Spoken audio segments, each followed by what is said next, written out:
notre conférence de ce soir, c'est l'Europe, c'est la paix. L'Europe, c'est la paix.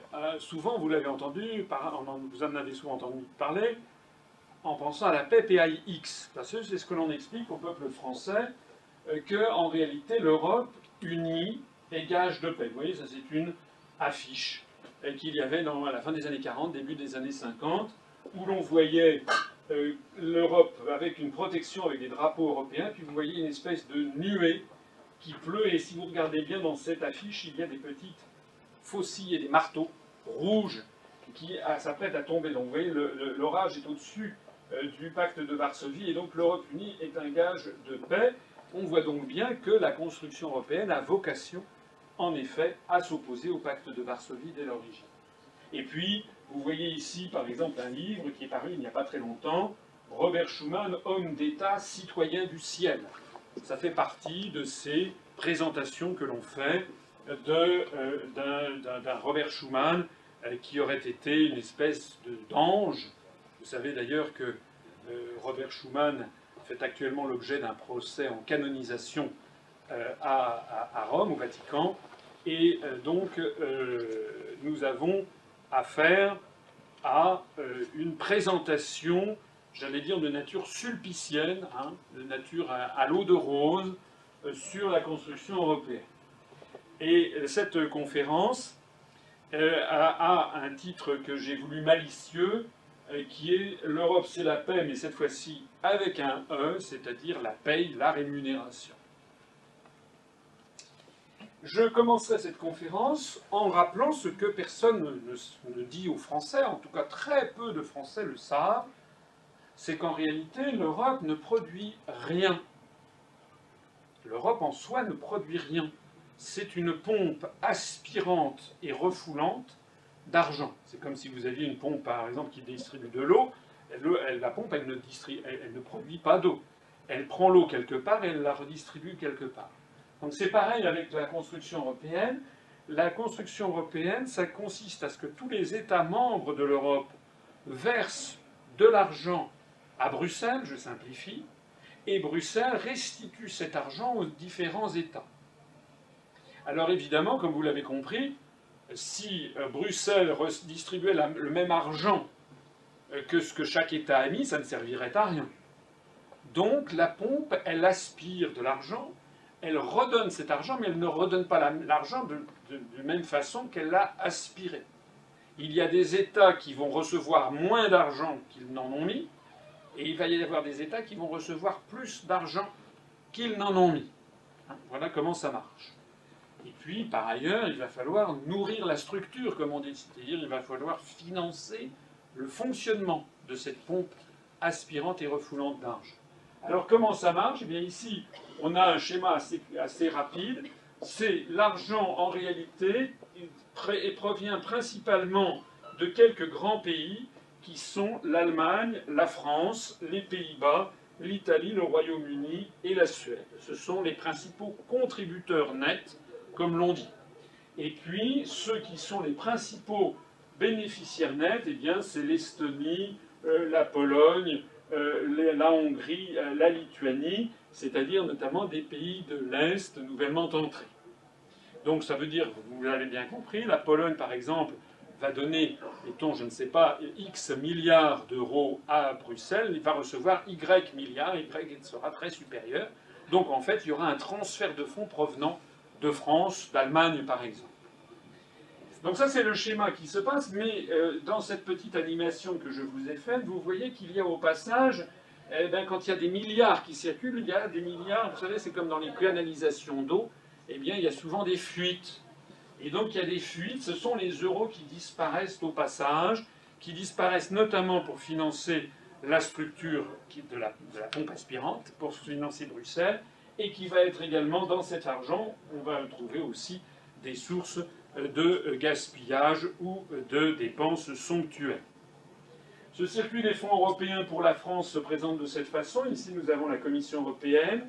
En 2010, la France a versé, je simplifie les chiffres, environ 21 milliards d'euros à Bruxelles, essentiellement d'ailleurs des fonds provenant de la TVA ou de certains droits de douane.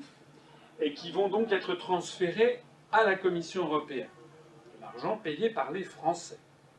Et la Commission européenne nous a restitué, en gros, je schématise, 14 milliards d'euros en 2010. Alors, comme vous le voyez, il y a un double processus dans ce phénomène. Le premier, c'est que les Français ont donné 21 milliards, et ils voient revenir 14 milliards avec un drapeau bleu aux étoiles d'or. Qui va voir arriver ça? Ce sont nos agriculteurs, ce sont certaines de nos collectivités locales, des régions, des départements, qui vont recevoir des subventions européennes, notamment sous les formes de ce qu'on appelle le Fonds européen de développement, quand par exemple on fait une rocade, une route, vous avez déjà dû voir des choses comme ça.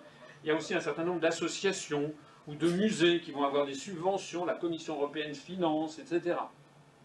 Donc ce qui est extraordinaire dans ce processus, c'est que les Français de bonne foi, il y a beaucoup de Français, à commencer par les agriculteurs qui reçoivent l'argent avec marqué Europe, il y a beaucoup de Français qui pensent que si nous n'étions pas dans l'Europe, nous aurions tout ça comme manque à gagner. Mais en réalité, c'est un processus mensonger, puisque cet argent qui nous revient, c'est le nôtre. Monsieur, c'est comme si je vous demandais de me donner un billet de 50 € et que je vous en redonnais 30 en disant « merci qui ?» Bon, vous diriez que je suis un escroc. En réalité, je vous rendrai votre argent en vous demandant de me remercier. Comme vous l'avez remarqué, dans l'exemple que je vous ai pris, j'ai dit 50 €, je vous en rends 30, c'est exactement ce qui se passe, puisqu'on en donne 21, on en reçoit 14.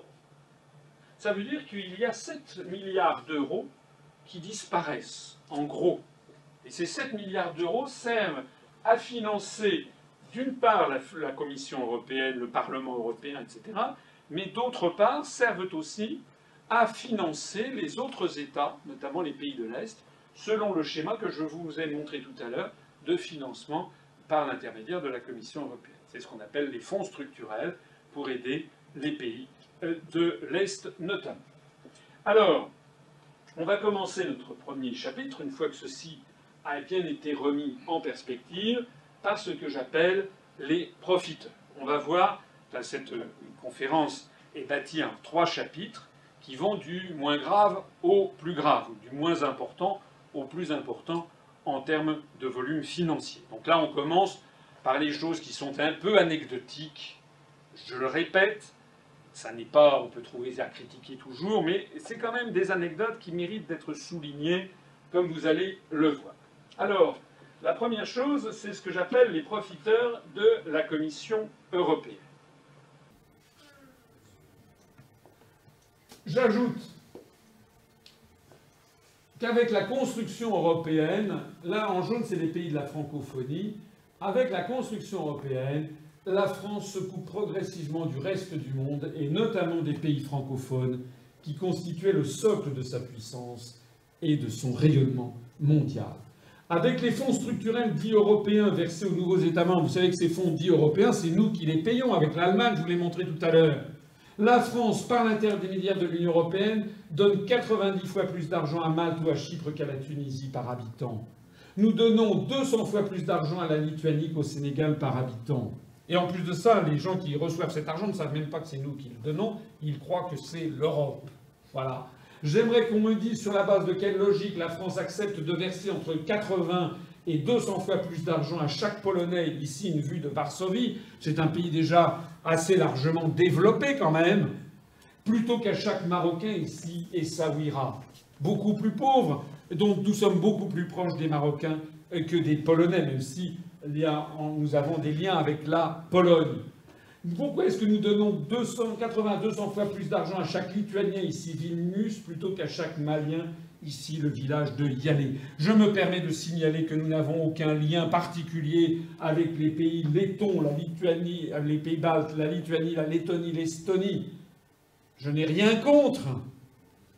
Je ne suis pas anti-letton. Je dis simplement que la France a des liens beaucoup plus étroits avec les pays du Sud.